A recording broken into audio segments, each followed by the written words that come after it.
Alright then, hopefully we are back now. I can't guarantee anything. And I don't know for how much longer, but for the moment we are back in qualifying. I'm sorry for the connection issues, but my internet seems to be having a bit of a bad day in the office.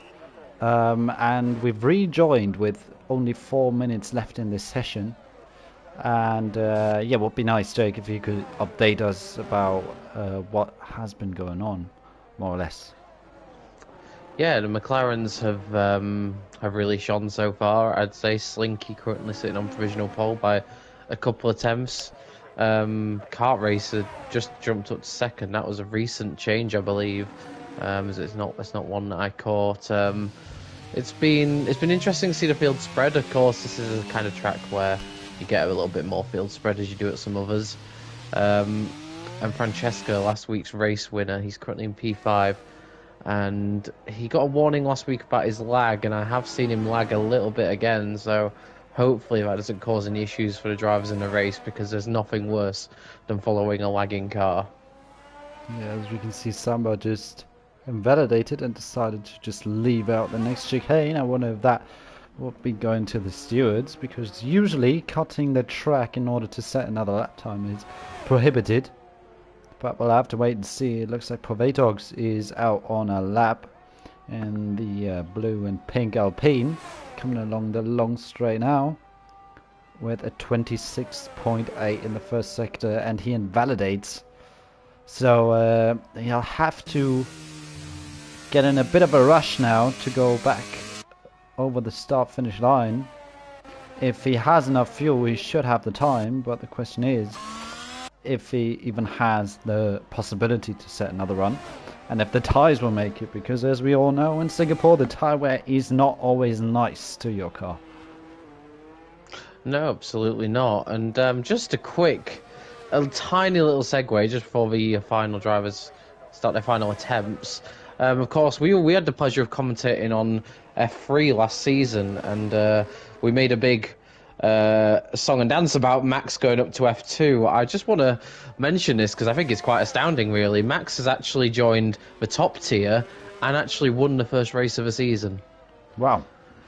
So, continuing his dominance from last season. Yeah. And to mention on F3, we do have a couple of drivers in this field who've gone the other way and dropped into this tier, the likes of Diogo Silva, Vengeance, and I believe Marcel as well. Yep. We saw last season in F3 as well. Yes. In 15th. None of them at the moment showing up right towards the sharp end, but that could change in this last minute and a half. Just in case the stream is lagging, I would appreciate it if you could let us know, because obviously I can't see if the stream is lagging while I'm commentating, but it should be good for now, and I just hope it stays that way, as Lewis completely messes up the first two corners, and that has definitely cost him some time on his final run, sitting in 12th place. And a start to a lap like that is not going to help him at all in order to improve his lap time. His first sector still suggests he's going slightly faster with a 26.6. Let's see what Marcel is up to in the first sector. It's a 26.7. Okay. Let's see what Azai can do. 26.8. So it looks like Lewis, if anything, has even gained some time by going off the track in turn 2, and that might cost him for the next race then, because that was clearly visible on stream, that he definitely cut the corner, and it's not looking like he's willing to lift off at any point during this lap. No, Lewis a late call up as a reserve, I think right at the 12th hour, so maybe not got in the practice that he would have wanted, and he's invalidated now. He ran too wide, I think. Marcel hit the wall. He's lost his front wing on his run. So that is his session over. Interesting. I would have liked to have seen where it happened. So the next car up to cross the line is Vengeance, who invalidates as well. It looks like that is a very tricky part of the track, as Azai is now the next one to cross the line. And it's looking like that corner is really proving to be quite difficult for the drivers. to stay within the track limits. Turn 14, I mean, as I improves by 3 tenths and jumps up into the top 10. Let's see who else is out on a lap. It looks like Slinky is about to improve. Yes, he does. 35.5. Good lap from the McLaren. And the question is now, can his teammate Francesco say anything against that and jump up and get that pole position? No, he can't. Nearly 3/10 of a second off. Lolo Vera jumps into the top 3. Still 3.5 tenths away. Can anyone beat Slinky, who's currently sitting in pole position? Kart Racer is definitely not going to do it. He is without a front wing out on track. Daniel is still out on a lap. I don't know if he's about to improve in that third sector, which is going to be completely different next season. All those 3 corners he's going around now are not going to be there for, or 4 corners I should rather say, are not going to be there next season. So it's the final time those guys will drive around that part of the racetrack in Singapore in qualifying in PSGL, and he pits. So his lap is done. Julian is about to cross the line, and he can only improve up to 18th. And that is your qualifying session over. Yeah, McLaren dominance in qualifying, Slinky in particular, really impressing. He didn't actually need that improvement on his last attempt. His previous lap of a 35.7 would have been good enough anyway, so to do 2 laps that eclipse the rest of the field suggests he's in a strong position heading into the race, and Francesco joining him on the front row right at the last second as well. So great stuff from the McLarens. I don't think they could have asked for much more. And yeah, talking about the drivers we're used to seeing in F3, ASY the top guy really in 9th. Not really overly shone in that session. No, not at all. And it's interesting that the gap is so big, because in the midfield you can see it's still pretty close. Like you've mentioned, at Singapore usually the gaps are a bit bigger than they are around other certain tracks. But in the midfield it is looking quite close, especially in between P2 and P5. There's not that big of a gap. And then once again in between P6 all the way down to P10, it's also very close. So it looks like we've got some tiny grooves forming up in this quali session at least. But obviously the race pace can differ from what we've seen in quali here. But a 3/10 gap for pole position is quite a statement. Yeah, and you do expect a little bit more field spread at Singapore as opposed to other tracks, just because it is a little bit more difficult to overtake around this street circuit, and that can create a few queues and a few breaks in the field, just if there's someone maybe who had a good qualifying session but is struggling a bit more for race pace. But we'll see what the race brings. But right now, McLaren looking very strong indeed, and they'll be keen to keep that 1-2 going into turn 1. It's, by the way, very nice to see that Codemasters are still working so hard on this game, as the game has been out for now, what is it, more than half a year definitely. And I can see all the pit crews lining up just inside of each other. Just standing there. Oh yeah, good stuff. Yeah, F1 2023 can come, and this game is definitely esports ready. But anyway, it's Codemasters and we'll have to work with it. So we're only 10 seconds away from the lights coming on in the streets of Singapore at night. The sky doesn't look all too cloudy at the moment, so it doesn't look like rain is on its way, I think. And the drivers are lining up as the lights are coming on. Both McLarens in the front row. And we are underway in Singapore. It seems to be good stuff from Slinky, who can defend himself from Francesco. Has to line up behind, but there goes Oliveira around the outside of Francesco. Slight contact made, and the McLaren is round as everyone flies past him now, and he's dropped all the way down into last place, nearly, because Rodas has also spun round, it looks like. Vengeance even behind him as well. Lewis has spun out of turn 3, it looks like, but at the front it's still Slinky up ahead. Oliveira moved up into second, then we've got Daniel ahead of Nico, ahead of Kart Racer, and it looks like Kart Racer has lost the spot to Nico straight away at the start. But that was a nightmare of a beginning for Francesco in this second round. Yeah, just what he didn't need. Oliveira just had a much better getaway, and at best you would say it's maybe a bit of lag on Francesco's part. At worst, you feel like he probably needed to give that position up. Oliveira had the high ground and got P2. Nice start from Nico, up 3 places to P4, and already looking like he's really putting the pressure on Daniele in front. Yeah, looks like the mediums have really worked. An absolute treat. And there goes Oliveira down the inside into turn 14 on race leader Slinky, but he can't quite make the move stick. Good defending there from the McLaren driver. And it looks like the mediums are working an absolute treat at the moment. Nico has already moved up into 3rd place. Has gained 4 positions on this opening lap now. And both medium runners now in P2 and P3. And it looks like they've got a lot more pace than that car, at least on the opening round. On the opening lap, sorry. Then the others around them on the hards. Provatox also on the mediums. Those are the only 3 drivers who have started on those tyres. Provatox also gained 5 positions on the opening lap. It looks like on that first stint they are able to use the absolute maximum of that extra grip, at least on the opening lap. Yeah, Oliveira was being seen having a move up to the inside of Slinky, and Nico thought, I know, I'm going to show you just how that one's done. But here goes Oliveira now. With the battery usage, he's gone to the outside. Slinky defends the inside line. That will make him a bit narrow on the exit, but he holds on to the lead. And yeah, Nico was getting the move done on Daniele while Oliveira was having a look at Slinky. And yeah, as you say, those 2 guys starting on the medium tyres have got so much more grip and confidence at this early stage, and they know they need to make hay now while they've got that tyre advantage. Oh, slightly wide from Slinky. You can see how much more grip those mediums are providing at the moment. Maybe the hards just take still a bit more time to really heat up, but it's really a bit of a... Sorry, lost my words there. Slinky is really a bit rescued by the nature of this track and the difficulty that most drivers have overtaken on this track, and especially without the help of DRS. It's not going to be easy for Oliveira to pass our race leader Slinky at the moment, despite having the tyre advantage and what's looking like a pace advantage as well. You saw, without the help of DRS, even on that longer straight, or the longest straight on this track, it wasn't easy at all.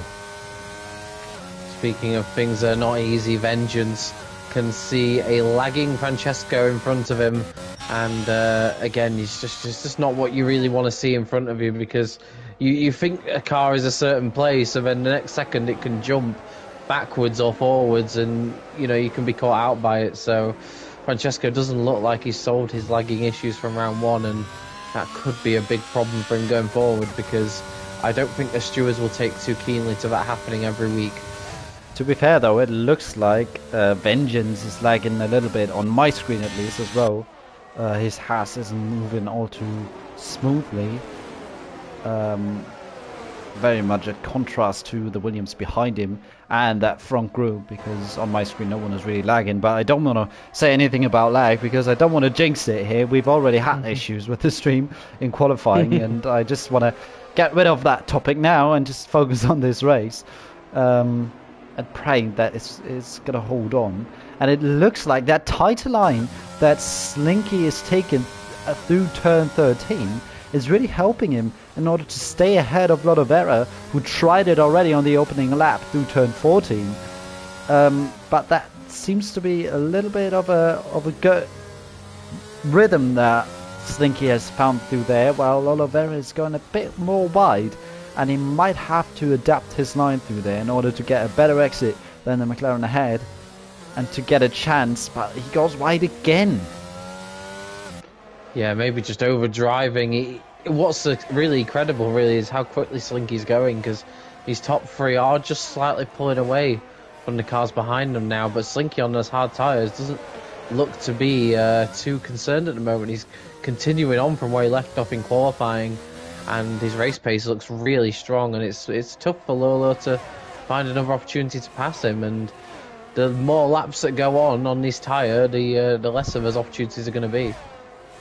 It looks like Slinky is still too far away in order to really be attacked by the Mercedes behind. I think drivers have to watch out for time penalties at some point in this race as well. We saw that in qualifying. Many drivers invalidating, especially through turns 14, turn 2 obviously, and turn 7 seems to be an issue as well. but more of the inside. Also turn 10 because you slightly place your car or your floor in the middle of that curb, so both of the left tires are really completely off the track, while both tires on the right hand side should still remain at least within those white lines in order to get the tightest possible run, but also not invalidate. And you can see here, turn 14, it's, you know, it really wants you to invalidate and to go a bit wide, but that white line marks the limits of the track, and you want to use that piece of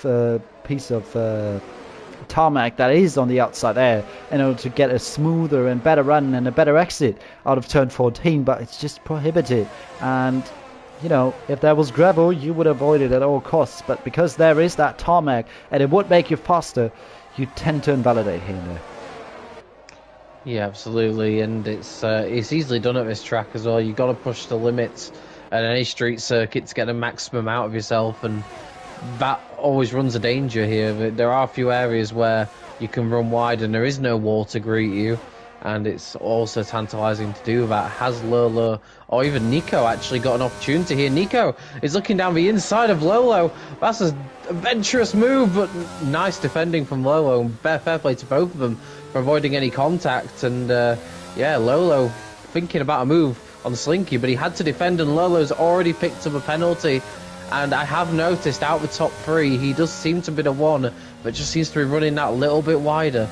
Yeah, on the entry of turn 9, he went over the white line on the outside in order to get the wider line into the corner, and just went that little bit too wide this time. And I noticed that already a couple of laps prior to this, that he was really close to going too wide. I wasn't sure if he actually went with all 4 tires over that white line, but it turns out he did, because on lap 5 he sits there with a 3-second penalty already, and that's not a good start to this race for him. And Nico behind is more or less saying, you know, get on with it, I'm on the faster tire as well, I could go quicker than this.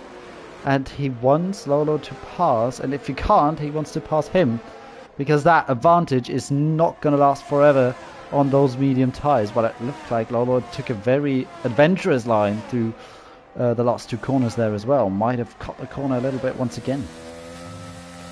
Yeah, I don't know about you, I've just gone bored with Lolo for about 30 seconds, and I don't know, his car just looks like it has a little bit more understeer in it. Like he's turning the wheel, but the car just isn't hitting the apexes like Slinky is, or even Nico behind. So his pace is an errant pace is there, but the car doesn't seem at its optimum window right now. It's just running a little bit wide on occasion, and that seems to be what's catching him out with track limits. The top 8, I would say, are that's kind of a lead group if you are, and then we've got a gap back to ML Slash, who's kind of ended up in a bit of a race of his own, because behind him Diogo Silva's then at the head of the next train of cars. Yeah, it's interesting at the moment, because it was the exact opposite on the opening 1 or 2 laps, and now it really looks like you said, that Lolo is suffering from more understeer than race leader Slinky is on the harder compound. Once again, slightly misses the apex, but so did Slinky in that situation. But I want to go on board with Nico for a moment, because I want to see if he has the same issues that Lolo is facing, or if it's maybe just a thing of the setup, or the tires maybe slightly overheating or something. We don't know, but we'll have to wait and see when that advantage. But it looks like Nico's also struggling a little bit at the moment. Maybe it's really the tires just overheating a little bit, because the tires tend to overheat around this track with the high air and track temperature as well. And once again he goes wide. Yeah, he's gonna have to be careful. We're only on lap 7 of 31. Obviously Singapore is one of the longer races of the season, if not the longest.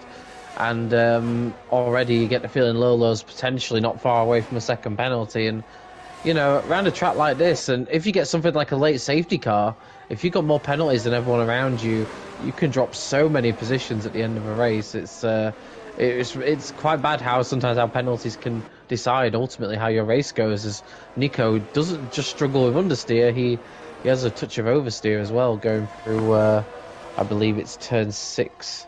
No, sorry, turn 8. Yeah, have you seen entry turn 9? He once again went with all four tyres over the white line on the entry. And I doubt that slightly wider line into turn 9, where you don't even need that good of an exit, because you basically can't overtake into turn 10. I really doubt that it's worth it sacrificing getting a 3-second time penalty just to be slightly wider on that entry every single lap. I really doubt that. But it seems like he's not willing to change his line, or maybe it's a bit difficult to adapt to it, because maybe it's his driving style around this track to be very much on the limit, but once you go above it, it's difficult to then reduce the amount of risk you take through each and every corner. Yeah, I just wonder if Nico is starting to struggle a little bit. He's dropping off the top 2. And also Daniele's starting to come under a bit of pressure from Kart Racer in the battle for 4th. So there is movement now starting to happen as the drivers get into the real sort of meat, if you like, of his stint. And Lolo's still right on the back of Slinky, despite his going wide on occasion. And there goes Kart Racer, sorry to interrupt you, but around the outside he goes very wide. Ooh. And that should not be a legal overtake, but it looks like the game counts it as one. And he's up into 4th place. Let's say, is that one of those situations where you'd think about handing the position back? Yeah, I think will be the smartest thing to do. Otherwise, I think the PSGL stewards will have something to say against that. Because he braked way later, and you saw straight away that he was not going to make that corner. And that was the only reason he stayed ahead, because he braked so much later that he just went off the track. And usually that's an illegal overtake. And I tell you what, if Daniele reports that one, it's going to the steward's office, and I think it's going to be a result that Kart Racer is not going to like. No, I mean, I understand if he's been held up, but like you say, he used the extremities of the racetrack to his advantage by being able to brake that much later, knowing he could use the runoff. It's not a situation where he's been shoved out there or anything like that. It's been his choice, and unfortunately, and I think as well, he probably could have made that overtake without doing that, so, or at least had a good chance. So that may come back to bite him later on. We'll see. But for now, he's up to P4 as Nico now picks up a penalty as well, and it's interesting. And obviously we've got a couple of penalties further down as well, but it's mainly the medium tyre runners that are running wider and picking up these early penalties. Yeah, just to mention it, Provatox, who was the other only driver to be on the mediums, is also not making any progress. Every one of those 3 drivers had great starts to this race on their softer compound, but as soon as the hards got up to temperature as well, they seemed to be able to cope with the more grip that the medium runners have. And for the remainder of the race, that means that it's probably going to be the exact same way in the second stint. As soon as the hard runners go onto the mediums, they're not going to be as much of an advantage that they probably thought they would be. And that also means that the guys who are now on mediums have the opportunity of the undercut and the advantage of the undercut, but it looks like overtaking is still not too easy, even if you're on the better compound. So that might be something that, comes back to bite those guys, the majority of the field that we have right now, who have started on the hards then. I would say keep an eye on Kart Racer. He's already really raced up to the back of his lead group of cars, and it's becoming a 4-way battle at the front, and he looks like he's got some serious pace. There's rain. We've got rain on the track. This could play into the hands of us medium tyre runners. And maybe that's the thing why Lolo has had so much of understeer. Maybe his setup is more dedicated to one that is working in the rain. That is a good point. It's such a it's such a balancing act when you know you're going to have changeable conditions in a race. Oh, and And Fletty maybe just his lost the setup. spot to Daniel, and Daniel hasn't gone wide, but he's going to get under pressure from Fletty. No, he's not. Fletty just gives up the spot, probably the smartest decision to not dive it back down the inside. Maybe he can use that slipstream and the DRS now to catch back up to Daniele, who has been able to build up a bit of a gap to the Aston Martin driver in the laps previous to this one. And it looks like the grip is getting less now with the rain setting in. And I tell you what, that was how to do the overtake from Daniel. He knew that he would have the narrow line and he would be slower on the exit, but he parked his car in the perfect place so that Fleddy couldn't come back at him, and he stayed within the track limits. And that was perfect, as Fleddy has a huge moment, and he's very lucky that he didn't smash the rear of that Aston Martin into the wall on the exit of 14. That was a very close run thing, and you can see already the drivers struggling with these conditions. I don't think we're too many laps away from a switch to intermediates, and that's exactly what these medium tyre runners especially will want. And in fact, there we've Slinky got pits. Slinky pits. So does Nico. Kart Racer and Lolo both have stayed out. Oh, Daniel and the spins! spin, Daniel in the background through turn 21, I think that was. Oh, turn 20. 21. Through turn 21, he spun around. Oh, and he was in such a good place. Looks like the rain is really affecting the grip now. Yeah, straight on to intermediates they go. Have these guys who've pitted this lap called it perfectly.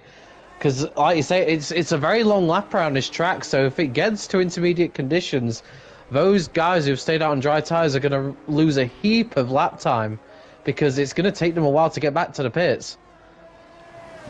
Let's see what Slinky and Nico will do. DRS is disabled, so it looks like it was the perfect call. And Oliveira and Kart Racer both have to go around an entire lap of Singapore until they are able to switch onto the intermediate tyres. Still a 26.3 gap. The pit lane, remember the speed limit is 60 and not 80 kilometers per hour. And I don't know how big the pit window is in terms of lap time loss, but it looks like the rain has really settled in now, and it looks like we've got a yellow flag, and we've got a safety car out on the track, and that completely saved Lolovera and Kart Racer. Wow. That is the worst possible scenario for Slinky, Nico, and everyone who has just pitted onto intermediate tyres. The top 8 will be so happy. We were certain they'd made the wrong call staying out, but this could mean that Lolovera and Kart Racer are going to be our new top 2, because the intermediate runners are going to be bound to safety car speeds. They're going to have to crawl around, and wow, I did not see this one coming. It looks like they're tiptoed their way around, and it's ultimately going to benefit them. It looks like it is, because here comes Lolovera out the pits. And he is way ahead. I'm wondering, where is Slinky gonna end up then? He's gonna be behind Fleddy and Ezai, I think, or maybe just ahead, as those two are coming out the pits right now. And yes, he has only just managed to be in front of them. Nico also only just slotted in ahead of Fleddy. That was really close on the exit there, but he managed to stay ahead, and that was crucial because he was way ahead of Fleddy before his pit stop. And you can see how much difference that safety car has made then. I think the big loser out of that, obviously Slinky, is super unlucky. He's not done anything wrong up to this point, and in theory he made the right choice, but the timing of a safety car has just flipped it completely upside down. But I think the big loser by his own error is Daniel. That spin he had just coming onto the pit straight has really cost him. He's now behind Diogo Silva and ML Slash, and he was comfortably in front of those guys prior to that mistake, so he's really lost out from that. And yeah, it's Lolovera at the front. Kart Race has gained a couple of places due to the safety car, so he's up to P2, and he was looking very strong towards the end of that dry stint, so if he can translate that into the wet conditions, he could be the one to keep an eye on here. Although there's still a questionable overtake from earlier in the race. And another person who I'm surprised has dropped so far down is Daniel. I don't. Did he come into the pits early as well? No, Daniel spun. Remember, Daniel Yeah. spun out of the last corner. Oh, I mean Danielle, not Daniel. I saw Daniel. Yeah, all right. It's a bit confusing. Yeah. Um, Because he was running, I believe, in P4 or 5. He was definitely in front of ASY and Fleddy, I believe. yeah, So I think that pit stop, because ASY and Fleddy both stayed out for one more lap and pitted when the safety car came out. You saw them only just coming out behind Nico and Slinky, so they've gained a heap of time with that safety car. I think for future reference, I'm going to have to say the Alpine of Danielle, Yeah. and the Alpha Tauri. Thank goodness they're not in the same team. It's a bit like how it was with the helmets of Gasly and Tsunoda last season, with both in the AlphaTauri and red helmets. It was a bit of a nightmare for the commentators. And yeah, now it's with the names, similar to the Schumacher brothers back in the days when they were still racing. But Yeah, thankfully Mercedes, for one, have definitely made sure this season that we can tell the difference between the drivers. yeah, but around here with the names, it's not too easy. But we'll work with it. The thing is now, like you've mentioned, the 5-second penalty that kart racer might be facing after the race, because that will be, you know, an illegal overtake would be a 5-second penalty.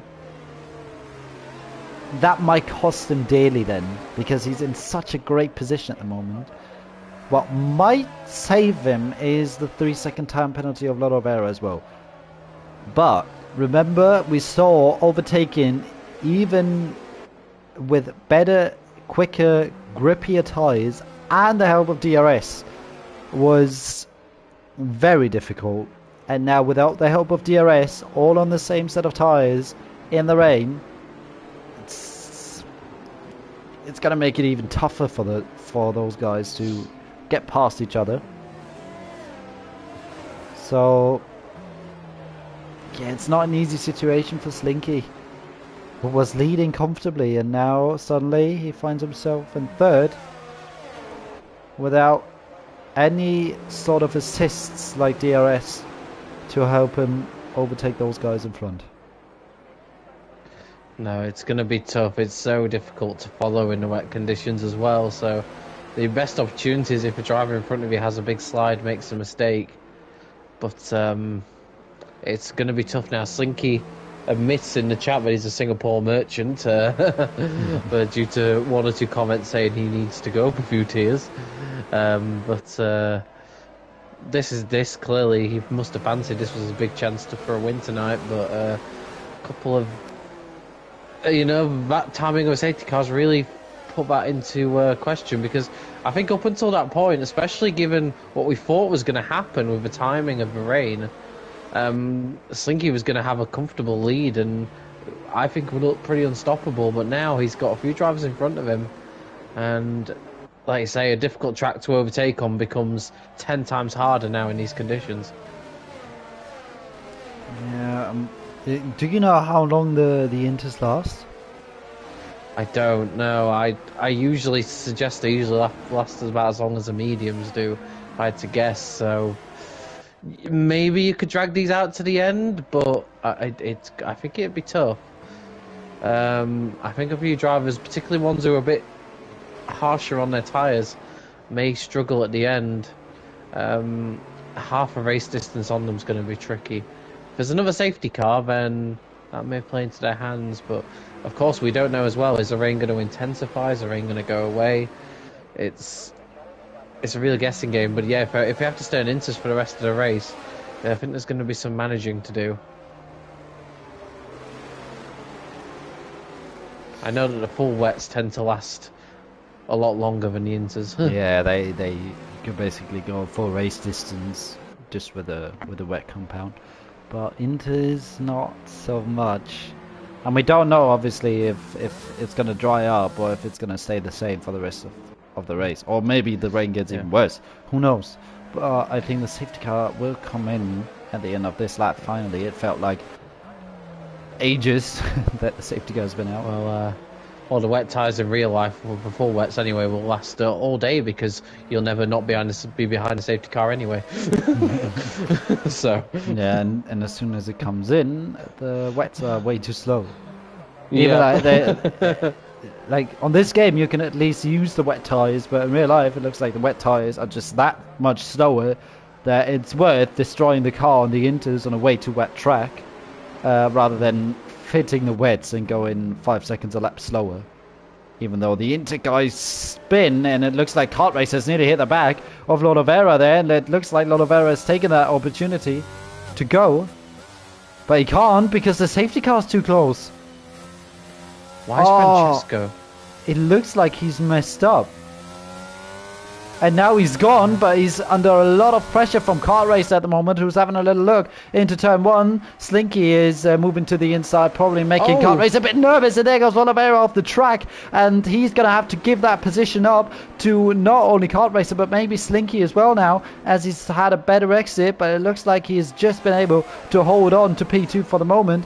But Slinky is very close, and Kart Racer is the new leader of this race, with Lodovera making that mistake super early on, and Slinky is really close to the rear end of Lodovera now as well, and might fancy a little look on the inside down into turn 7, and yes, he has passed him. Can he stay on the track? Yes, he can. And that was a dreadful restart for Lodovera, who might lose out another spot now against Nico, who pushes him out wide, gives him the room on the outside, though. He'll have the outside line for turn 9 now, as once again Lodovera goes wide and hits the Ferrari. And it's 3 wide now with Fleddy, Nico, and Lodovera. Fleddy is looking to make use of all of that on the inside now, and it looks like he has to give up on P3, but he moves up into P4, and from P1 all the way down to P5 goes Lodovera. But that was all his own fault. He made mistakes in basically every single corner. Look at Danielle in the Alpine now around the outside. Better grip. And there we go. P5 for Danielle. And P6 for Lodovera. Make that P7. Oh. What is going on with Lodovera at the moment? There goes ASY now. And look at Danielle in the AlphaTauri now as well. He clips ASY. Oh, and more contact. Lodovera, it's like he's driving on slick tyres. He's just got absolutely no grip at all, and he's causing carnage behind him, as now Danielle is pushed into the wall by the Ferrari, and now an Alpine goes storming into the inside. What is going on here? I think Lolo's we've got another safety car. Yeah, and Slinky's in the pits. What's Slinky in the pits for is the question. He goes on to full wets. Full wets. Yeah. Wow, that was a quick reaction, and we can see that some drivers are following him, like Slash, who's in the pits, Marcel's in the pits, and so is Samba. Let's see, yeah, it looks like every single one of them is going on to wets. No, Marcel is going for another set of intermediates. That might be a mistake. Slash. What?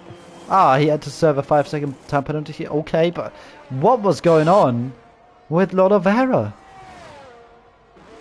Yeah, he just had no grip. Like I had to look quickly at his tyres just to check they were intermediates, because it didn't look like he was on the same tyres as everyone else around him. He had no grip. Every time he broke for a corner, the car would just wouldn't turn. It was really bizarre. I don't know. He looked like he got it together towards the end of a lap, but he caused so much carnage.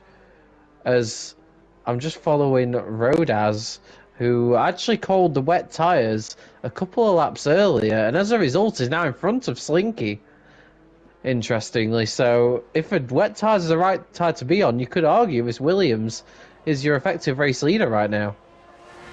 Yeah, depending on how big that time loss in the pit lane is. Kart Racer currently 19 seconds ahead of Rodaz. Francesco. It's not helping. Francesco has already been on wets as well. I wonder if he's been communicating with Slinky and suggesting these are the right tyres to be on. Yeah, because didn't you ask at the restart why Francesco was leaving that big of a gap. I wonder if Yeah, he pitted anyway and thought, you know what, let's just hold these guys behind for a yeah. bit, hold them up a little bit, you know, Kart cost race. them some more Everyone, I time. think everyone's pitting. Yeah, there they go. So it looks Rodas has like been held up by Lynx a little bit here.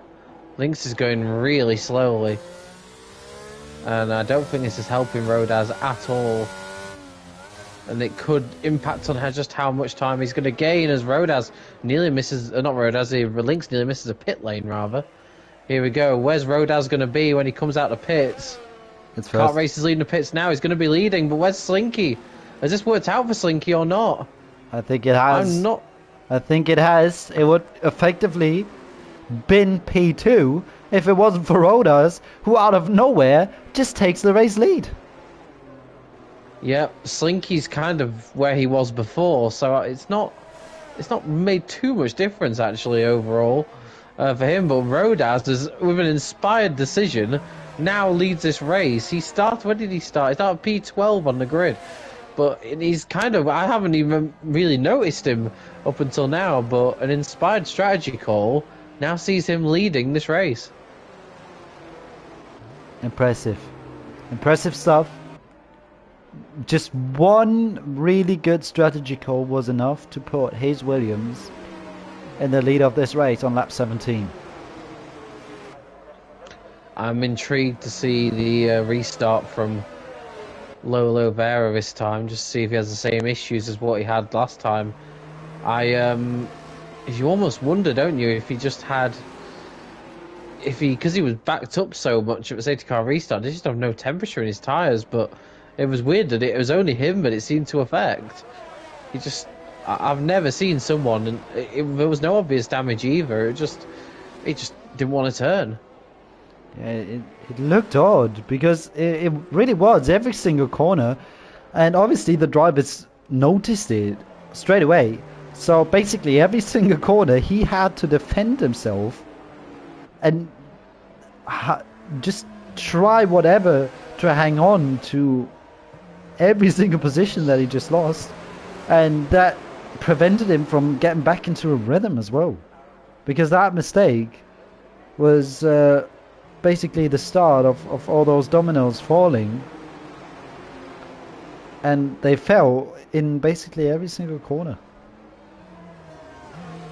What the safety car periods allowed people to do is pit when they had damage as well, because there was a few drivers who, I think behind Lola Vera, who collected damage just because there was so much congestion behind him, and it was a bit unavoidable. Daniel, I think, is one driver in the AlphaTauri who's really lost out. He's now dropped down to P11. Provatox up to P9. He's definitely gained a few spots there, so he's benefited overall. But yeah, we've got Rodas leading the way, and he'll be hoping that he doesn't make the same mistake made on the last safety car restart, where he didn't give where the safety car wasn't given enough room, and it immediately made the race leader vulnerable. Yeah, but problem is I would like to keep an eye on, like you said, Lolovera as well, but obviously I gotta stick with the race leader. I'll keep an eye on it. That is good. By the way, fastest lap is pretty much settled in. Lewis, who retired, will pick up the fastest lap. Wouldn't get points for it though, because he is obviously out of the points as he has retired. And I can't. It's the F1 game. Could still stop raining within like 5 laps, and then everything's dry again. But for the moment, it looks like it's going to stay wet for at least a couple of laps. Provatox has left again. Looks like he's facing some connection issues here tonight, because I've seen him leave and rejoin a couple of times now this evening. Would be a shame, because currently he's sitting in the points. I mean, it's not the worst time to do it now. He may get back in time to rejoin his car before the restart, so that's what we'll be hoping for. Because he started to make up some decent ground up until then, but like I said, just struggling with a few connection issues. Safety car is in this lap, and Rodas, just take it easy. Let the safety car Get way out in front because you do not want to make yourself vulnerable to restart because you sense he's going to be vulnerable anyway because his wet tyres are a few laps older and based on the evidence so far, the drivers behind him will potentially have a bit more pace than him. And remember that he can't go too early because that's what happened with Oliveira. That was probably the start of it all, that he got so confused that he couldn't accelerate. He wanted to restart, but the safety car was just not in the pit lane yet, and that's why he caught up and his limiter got activated. So he had to do more or less of a second restart then, which completely caught him out. And it looks like Rodas is gone now. Is gone. Yep. Oh, Looks and he nice. loses the rear No. end. Or was that the limiter once again? Car Racer once again having a better restart in P2. This time, once again, Rodas goes off the track. What is going on? And Car Racer once again picks up the position and leads this race. I don't understand what is going on. That's the second time we've had a safety car restart, and that's the second time that the race leader has gone off the track in turn 1 and lost the race lead to Car Racer, who has now built up a gap to 1.2 seconds already. But there goes Nico having a little look on Slinky into turn 7. He goes down the inside, pushes the McLaren out wide, no room given whatsoever, and Slinky's not going to be happy with that one, and I can definitely understand that, but he lost out. And it's only P4 now for him. Yeah, it's bizarre. It's almost like if they hit the limiter before they restart, it almost like resets their tire temperature or something like that. Because they get to turn 1, they've just got no grip at all. And Rodas has actually done pretty well to recover the situation. He's still in P2, but he is under some significant pressure from Nico behind, and Car Racer is driving away, already 2 seconds clear at the front of the field. He's in dream world right now. Oh no, he's gone off a track! Oh my... Car Racer has gone on at turn 14 and all his hard work is undone. What is going on with our race leaders tonight? It's almost like a curse. There goes Daniel and the AlphaTauri past ASY. Or at least for a millisecond there. Oh, as Danielle loses the rear end now underneath the tunnel. Hopefully they've given each other the room, but Danielle breaks himself and slightly clips the wall on the outside. He manages to at least not completely end up in the wall there. And he's still in this race, but that mistake cost him dearly. What is going on with race leaders? I don't understand. And we've got utterly bizarre. We've got a VSC. Okay, the neutralises the field for a second, allows us to get our breath back because right now P1 is not the place you want to be, it seems. Because I was just saying Car Racer's really extending his lead out front, and then he just got to turn 14, and yeah, I locked up his brakes, had to use the runoff, and wow, now down to P10. And really not where he wanted to be. Daniel in the pits, he just slid kind of pathetically into the wall at turn 18. It's difficult to go there side by side in the dry, but in the wet, you can go off a racing line, you can easily just aquaplane into the wall, and that's sadly what happened. And Daniel's race was looking good at one point, but he seems to have been in the middle of all the carnage over the last 5-10 laps. Yeah, it's gone pretty downhill. Obviously, the VSC saved him from losing all that time with that front wing change, but he's still 26 seconds behind Francesco now. And I just don't know what is going on with drivers. ASY picks up a drive through, and Kart Racers made a great restart and immediately passed Lynx, who has been caught napping, it looks like. And Kart Racer now has got a lot of anger within that cockpit, and he's already passed 2 cars, and we've been racing for the maximum of 20 seconds now again. And ASY is not having it, and he dives it down the inside, barges Kart Racer out of the way there. That didn't look like the cleanest of moves I've seen here tonight, especially because he's got a drive-through penalty. Don't really understand why that was necessary, but okay. He lets him go again. Alright, that's fair then at least. Probably just outbraked himself then. Lets him go back past. Good stuff from ASY. Good to see. Yeah, Nico now on 6 seconds of penalties. It's worth pointing out. We've got a yellow flag. That's Francesco. It looks like he's had a spin towards the back of the field. Another squirrely moment out the final corner for Rodaz. It's going to put him under pressure from Nico. Can Nico make his way through? No, he can't. ASY and Lynx in serve drive-through penalties. Provotox also penalty, so he's up to P7, but has got some penalties to worry about. But Rodaz still leading the way, and I have to say, after he ran wide at turn 1, I was expecting him to do almost like a Lulavera and drop down a few more places, but he finds himself in the lead, but he is under some significant pressure from Nico. Will he go for a move up the inside? I would say that Rodaz placed his car pretty much perfectly and didn't allow the opportunity to go past his Lulavera. To pass Provotox, not successful. I believe Lulavera just lost that position. Oh, okay. Sorry, so, never mind. Yes, continuing his struggles in the wet. I wonder if his setup is more dry-based than some others out there. I think we are seeing some drivers really struggle in these wet conditions. It is soaking out there, and that's one of the wettest F1 tracks I've seen. It's more of a river than a racetrack at this point, but Nico... I mean, if you're Slinky now, you're not too concerned. You know Nico's got penalties. You feel like Rodaz's tyres will start to go away towards the end of the race. So Slinky, I feel like, is biding his time, and he's still, even in P3, to me at least, has looked the most comfortable driver out there. Yeah, Rodaz now just build a little bit of a gap in order to be safe. Wow, you can see really the big puddles right next to the curve there in that camera shot. Oh, Lulavera's under pressure again. Car racer, is he going to go down the inside? No, he doesn't. Francesco once again had to take the run up, I think. Oh, car racer really on the limit. Well, he has to make up for his mistake. And remember, he's probably going to be under once again a VSC. Oh, okay. VSC, what's going on there? I don't see anything obvious, but we are under VSC conditions. Unfortunately, at least it's not a full safety car, because looks like Samba has pitted now. I wonder if he brought out the VSC. Has he got any damage?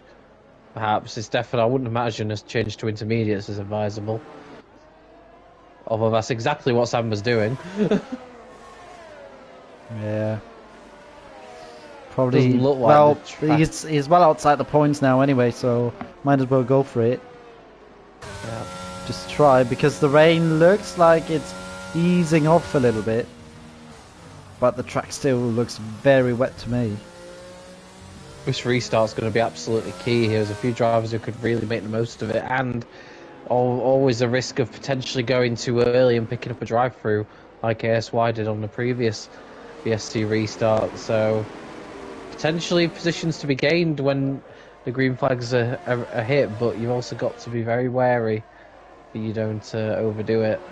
There's still VSC conditions for now. And Fleddy in P4, he's picked up a drive-through penalty, so yeah, Fleddy is the one this time who's done it, and he's another one who was in a really excellent position as Nico tries to go to the inside of Rodaz, but not quite able to do so. It's a real shame for Fleddy, who was having a really excellent race up to that point. Wondering if Kart Racer, yeah, now around the outside of Lulavera through turn 14, looks like a very clean move. Nice stuff there from Kart Racer, who fights himself back into the points. Currently running P7. Remember, he was the leader on our previous safety car restart. Not on the safety car restart, but after we once again had a leader running wide into turn 1. And he built up a little bit of a gap. He looks really quick. Fleddy now serves his drive-through penalty. He's going to be furious with himself for that one. And it looks like Provotox is not too far away from his teammate Danielle with the Alpine either. Right. Notice how I'm always saying in the Alpine now? Yes. Otherwise it's getting really confusing, but this time they're not very close to each other. I mean, in terms of Alpine right now, Provotox looks a bit quicker. I wonder if for the team it might be beneficial for Provotox to go past, given that he has a penalty anyway, and just to see what sort of damage he could do him up in front. Because he looks like he's got more pace, although having said that, he's gone very wide.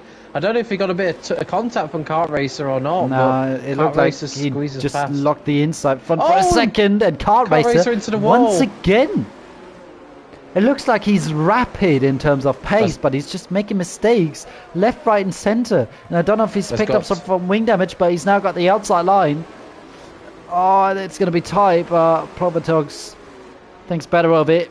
And I think that was the best decision he could have made in that situation, to just back out, because otherwise that would have ended in tears, most likely. I'd be shocked if Kart Racer hasn't got a little bit of front wing damage on the left hand side, because he clouted the wall pretty hard there.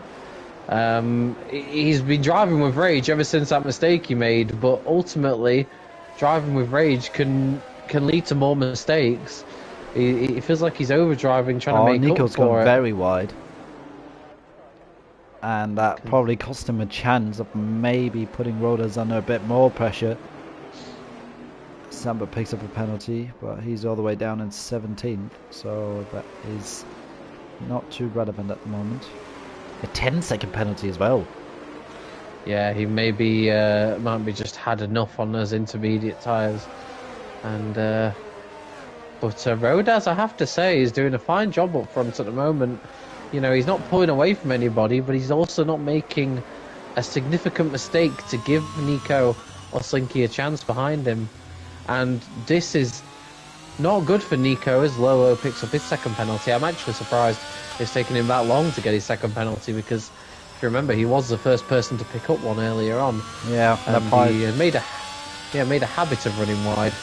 So yeah, for Nico, this isn't good, because he's got a lot of cars just behind him, and with those 6 seconds he's got, that leaves him vulnerable at the end. He won't be on the podium as things stand, as Danielle and Kart Racer get very close together, and this is going to allow Provotox an opportunity to go past Kart Racer.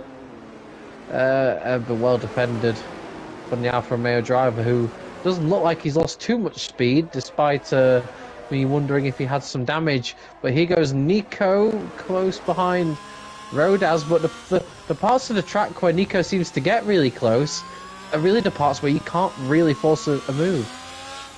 Maybe into the hairpin was too risky. Rodas, I have to say, is placing his car very well in defence. Yeah, it's a perfect track to be a roadblock, basically, because you saw that as Nico made one single mistake that got the gap up to 0.9 seconds, and not even a sector later, probably just 3 or 4 corners later, the gap was already back down to 0.5. So it looks like Rodas has not got the pace to be actually leading this race, but like you've mentioned, he's spacing his car perfectly, he's doing what he needs to do, he's keeping his head cool, and he's got a lot of VRS to fight with as well. So at the moment, it's almost impossible for Nico to get past Rodas without Rodas making a mistake. Oh. Speaking of a mistake, there goes Nico off the track, and Provotox has just passed Kart Racer, who's in the pits. Okay, maybe enters. I tell you what's a good sign that Rodas isn't going that quickly. Diogo Silva was about 4 seconds behind, 3-4 seconds behind this lead group of cars, and he's really gained over the last few laps. You can see there's a real lack of a gap now between the leading drivers. And yeah, Kart Racer in for intermediates. It didn't work out for Samba, but maybe he knows something that we don't, as ASY retires from, well, actually leaves the lobby, doesn't retire, which is likely annoying. Gotta say though, the puddles seem to have disappeared for most parts of the track. Question is now, is it really worth pitting and losing so many positions? Because you can see Kart Racer drop all the way down to 12. He's just behind Lynx, but as soon as he gets past Lynx, he's got a lot of clean air ahead of him. But then still, he goes, oh, there goes Nico down the inside into the hairpin. He slightly clips the inside wall, and that completely cost his chance of taking the race lead on lap 25. And he might get under pressure from Slinky now, but no, he doesn't. And and I reckon Slinky's going to be sitting in that McLaren, and he's praying for a collision in between Rodas and Nico, because Nico knows he needs to get past, because he has that penalty, and I think he would be able to pull those 3 seconds, but he needs to pass. And he had the chance, but he then clips the wall on the inside. He just makes too many mistakes to actually make it work. There's nothing to suggest Kart Racer has benefited from pitting. Slinky pits. Okay, he probably sees his chance in a different strategy on the intermediates then. I mean, the wet tyres, I don't know how slow they're going to be when it goes to inters, but if they're not that slow, the amount of time you're going to lose in the pit lane may not make this worth it. I'm surprised that Slinky's done that, if I'm honest, because I feel like he was in a good position. Thing is, as soon as Rodas goes past Nico, the question is, does he come out ahead of Lynx? No, he doesn't. And behind Kart Racer, that means Kart Racer has gained so much time that he's, look at how far ahead he is as well.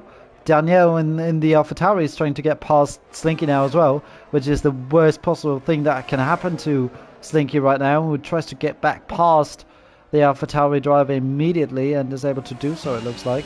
Yes. But look at that. Look at the gap between Kart Racer and Slinky. That's 3 seconds. And Kart Racer was behind.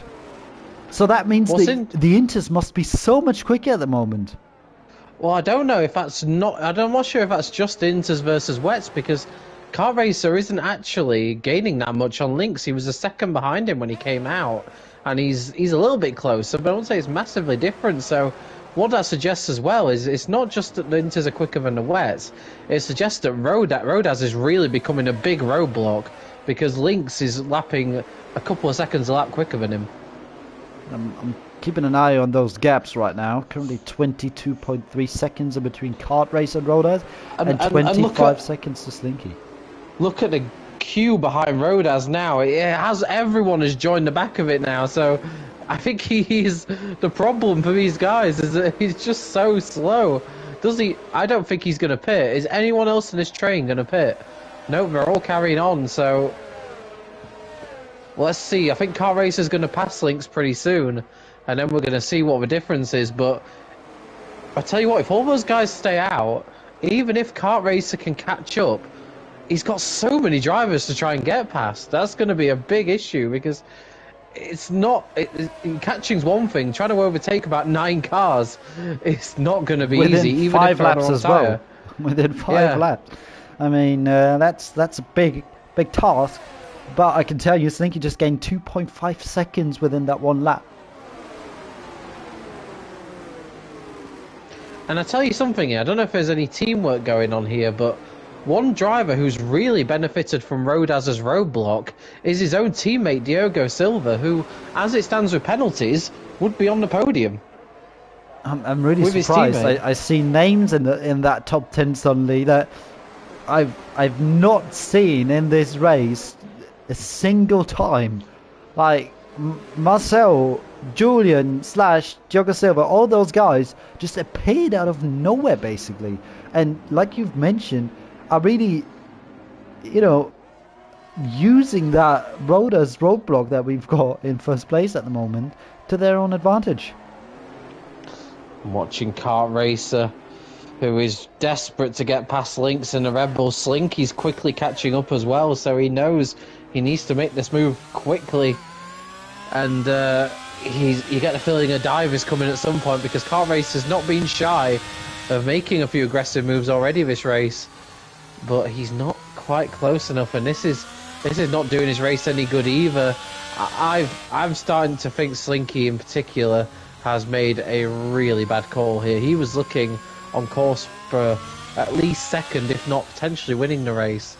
Now I don't see him getting that result, if I'm honest.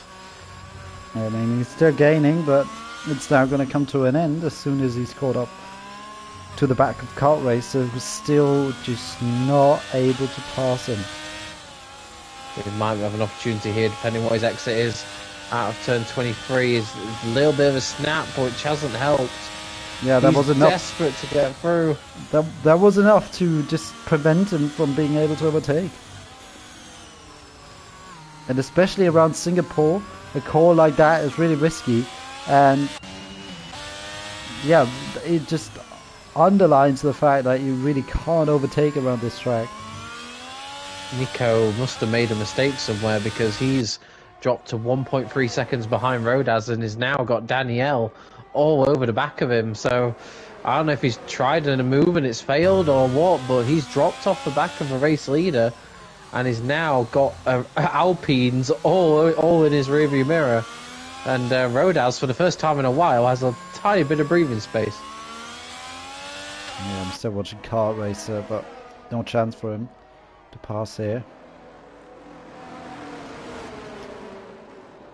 And now Slinky's caught up to the Alfa Romeo, but Slinky has just been looking very careful and very calm. So I doubt that he's going to go for a risky move. But he's just not quick enough on the straights. He's just not quick enough where he needs to be quick, Kart Racer.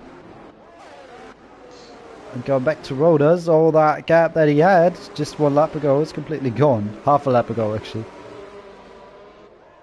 No, the gap seems to have developed between Diogo Silva and Slash.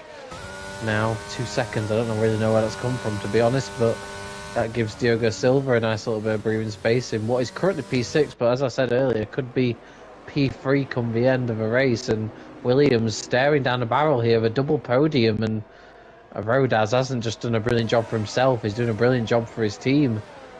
And he's working out beautifully for them right now. Oh, and just as I was about to say, Nico will have a good run here. He has a huge snap of oversteer, which kills that momentum completely. It must be so frustrating. I think that's the thing, you get so eager, you sense an opportunity, and in these conditions, you put the throttle down 1 second too early, and all that chance is gone. Yeah, just... Kart Racer, here he goes. Round the outside, can he make his stick? No, again he goes off the track. Yeah, but that time that was completely on... That was Leg's fault. He tried to hold on to that position desperately and completely outbraked himself. He hit Kart Racer, pushed him off the track, and still went wide himself. So that just shows you how desperate that defense was. A bit unnecessary, if you ask me. But alright, it was for the final point. And we've only got 3 laps left. But I'm curious to see now. Now they've got 11 seconds of clean air. And I can guarantee you that gap is going to be gone at the end of this race. But I think there's just not enough time, because as soon as we cross the line, the penultimate lap has started. And then, you know, they still need to pass 9 cars, and I'm sorry, but it's just he needs a miracle, is what I'm willing to say. And what I will say is, Kart Racer, I don't know if he had damage or not, but he was having a bit of a tough time. I think he was around P6, P7 when he pitted. So from his side, I sort of get the gamble. I don't understand it from Slinky's point of view. I think he was in a good position. He had a lot to lose doing this, and I felt like the chance of him gaining out of it was ultimately just too minimal. I think he's thrown away like I say, if you're in the lower end of a top 10, it's probably worth a gamble. Oh, look at Nico. This time he might be able to take the lead, and he does. 1 lap before the end, he takes this race lead away from Rodas. And he now needs to build up a 3-second gap within 2 laps' time in order to win this race. And I tell you what, Daniel in the Alpine is going to be getting worried now as well that he won't get his 2nd place that he expected to have secured. And the gap is already up to 2nd. You can see just how much of a roadblock Rodas really was up until this point.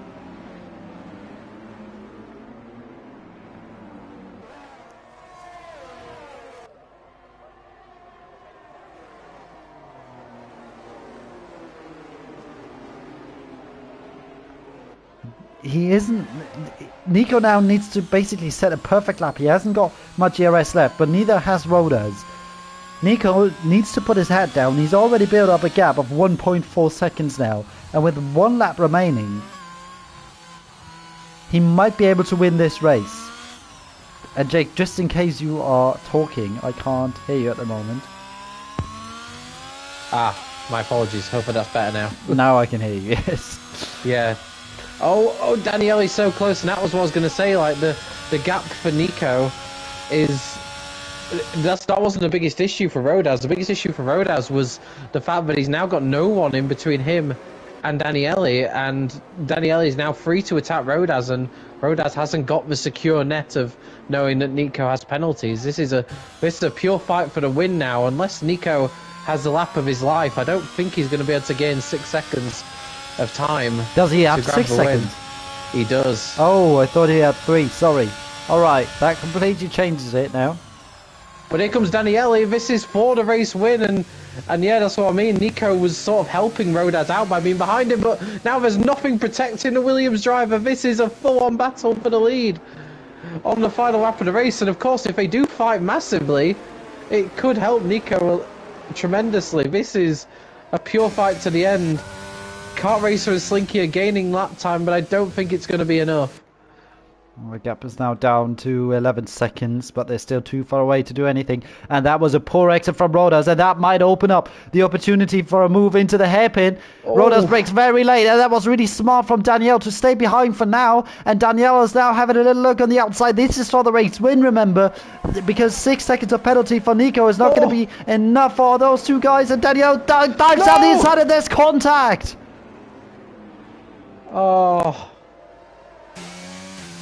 He just completely outbraked himself, and there goes Diogo Silva then down the inside. He can't quite make the mistake, but Daniel in the Alpine just completely locked his tyres and went into the side of Rodas. No fault of Rodas there, because he left the room on the inside, and in case Rodas first, but those 6 seconds of time penalty